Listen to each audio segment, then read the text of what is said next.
ஒவ்வொரு நாளும் ஸ்டாக் மார்க்கெட்ல கோடிக்கணக்கான டிரான்சாக்ஷன்ஸ் நடக்குது. ஆனா உலகம் முழுக்க எல்லாரும் பார்க்கறது ஒரே ஒரு நம்பர், அதுதான் பிரைஸ். ரிலையன்ஸா இருந்தாலும் சரி, டிசிஎஸ்ஆ இருந்தாலும் சரி, இன்ஃபோசிஸா இருந்தாலும் சரி, முதல்ல நம்ம கண்ணுக்கு தெரியறது அந்த பிரைஸ் தான். ஆனா அந்த நம்பரை யார் முடிவு பண்றாங்க? கம்பெனியா, இல்ல ஸ்டாக் எக்ஸ்சேஞ்சா, இல்ல கவர்மெண்டா? இல்ல. இந்த சாப்டர் முடியும் போது ஒரு விஷயம் உங்களுக்கு தெளிவா புரியும்.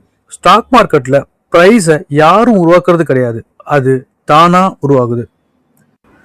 நீங்க ஒரு காய்கறி சந்தைக்கு போறீங்க. ஒரு கடையில தக்காளி இருக்கு. நீங்க ஒரு கிலோ எவ்வளோன்னு கேக்குறீங்க. அவரு 50 ரூபான்னு சொல்றாரு. உங்களுக்கு அது அதிகமா தோணுது. 45 ரூபா கொடுக்குறீங்களான்னு கேக்குறீங்க. அவரு முடியாதுன்னு சொல்றாரு. ட்ரேட் நடக்கல.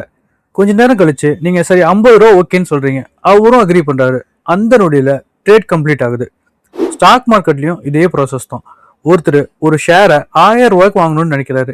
இன்னொருத்தர் 1010 ரூபாய்க்கு விற்கணும்னு நினைக்கிறாரு. ஆனா ட்ரேட் நடக்காது. பையர் 1010 ரூபாய்க்கு அக்ரி பண்ணா செல்லரும் 1010 ரூபாய்க்கு கொடுப்பாரு. ட்ரேட் கம்ப்ளீட் ஆகுது. இந்த டிரான்சாக்ஷன்ல 1010 ரூபாய்க்கு ட்ரேட் நடந்ததுனால அதுதான் லேட்டஸ்ட் மார்க்கெட் பிரைஸ். அதனால பிரைஸ்னா என்னன்னா யாரோ உட்காந்து டிசைட் பண்ற நம்பர் கிடையாது. ஒரு பையர், ஒரு செல்லர் ஒரே பிரைஸ்க்கு அக்ரி ஆகுற ஒவ்வொரு தடவையும் ஒரு புது மார்க்கெட் பிரைஸ் உருவாகுது. மார்க்கெட் ஓப்பனா இருக்கிற ஒவ்வொரு நொடியும் இந்த ப்ராசஸ் மறுபடியும் நடந்துகிட்டே இருக்கும். சில நேரம் வாங்குறவங்க அதிக விலை கொடுக்க ரெடியா இருப்பாங்க. சில நேரம் விற்கிறவங்க குறைஞ்ச விலைக்கு கொடுக்க ரெடியா இருப்பாங்க. அதனாலதான் பிரைஸ் மாறிக்கிட்டே இருக்கும். இதுதான் மார்க்கெட்டோட இயல்பு. இனிமே ஒரு ஸ்டாக் பிரைஸை பார்க்கும்போது அதை ஒரு நம்பரா மட்டும் பார்க்காதீங்க. அது பையருக்கும் செல்லருக்கும் நடந்த கடைசி அக்ரிமெண்ட். ஒவ்வொரு பிரைஸ்க்கும் ஒரு காரணம் இருக்கு. ஒவ்வொரு பிரைஸ்க்கும் ஒரு முடிவு இருக்கு. டெக்னிக்கல் அனாலிசிஸ் அந்த முடிவுகளை புரிஞ்சுக்க முயற்சி பண்ற ஒரு லாங்குவேஜ். இப்போ பிரைஸ் எப்படி உருவாகுதுன்னு பார்த்தோம். ஆனா ஒரு பிரைஸ் மட்டும் எல்லா தகவல்களையும் சொல்லிடுமா? கண்டிப்பா இல்ல. ஏன்னா ஒரே பிரைஸ் ரெண்டு வெவ்வேறு சூழ்நிலைகள்ல உருவாகலாம். அதை புரிஞ்சுக்க இன்னொரு தகவல் தேவை, அதுதான் வால்யூம். வால்யூம்னா ரொம்ப சிம்பிள். ஒரு குறிப்பிட்ட டைமுக்குள்ள எத்தனை ஷேர் வாங்கப்பட்டுச்சு, விற்கப்பட்டுச்சு, அதுதான் வால்யூம். ஒரு ஷேர் ஒருத்தர் வித்தாருன்னா இன்னொருத்தர் வாங்கணும். அந்த ஒரு டிரான்சாக்ஷன் வால்யூம்ல கவுண்ட் ஆகும். ஒரு ஸ்டாக்ல இன்னைக்கு 100 ஷேர் ட்ரேட் ஆயிருந்தா அந்த நாளோட வால்யூம் 100. அதே ஸ்டாக்ல நாளைக்கு 10,000 ஷேர் ட்ரேட் ஆனா வால்யூம் 10,000.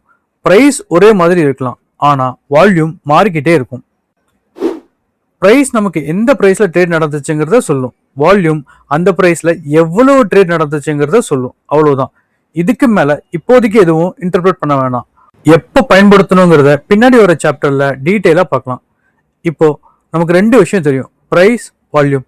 ஆனா இன்னும் ஒரு தகவல் இல்லாம சார்ட் உருவாகவே முடியாது, அதுதான் டைம். ஒரு ஸ்டாக்கோட பிரைஸ் 1000 ரூபாய், வால்யூம் 50,000 ஷேர். இந்த ரெண்டு தகவலும் நமக்கு இருக்கு. ஆனா இந்த ட்ரேட் எப்போ நடந்துச்சு? இப்போவா, இல்ல காலையில 9:30 மணிக்கா, நேத்தா, போன வாரமா, இல்ல போன மாசமா? அது தெரியாம இந்த தகவலுக்கு முழு அர்த்தம் கிடையாது. இந்த கண்டெக்ஸ்ட கொடுக்கறது தான் டைம்.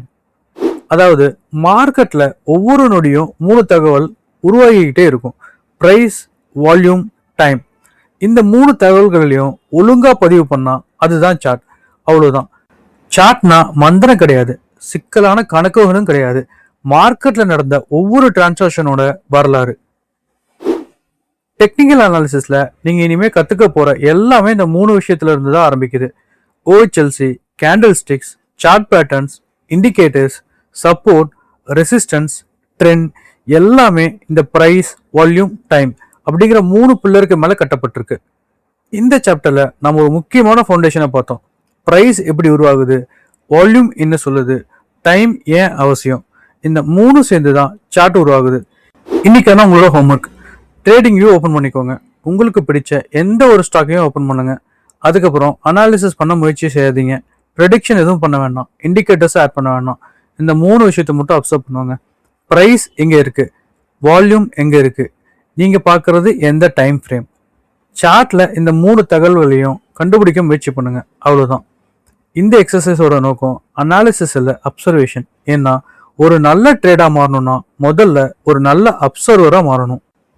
இப்போ நமக்கு ஒரு சார்ட்டோட ஃபவுண்டேஷன் புரிஞ்சிருக்கு, பிரைஸ், வால்யூம், டைம்.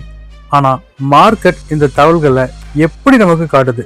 ஒரே தகவலை பல்வேறு விதங்கள்ல காட்ட முடியும். ஒரு லைனா, ஒரு பாரா, ஒரு கேண்டில் ஸ்டிக்கா, அல்லது வேறு வடிவங்கள்ல. இந்த சார்ட் டைப்ஸ் எல்லாமே ஒரே தகவலை தான் காட்டுது, ஆனால் ஒவ்வொன்றும் ஒவ்வொரு விதத்தில்.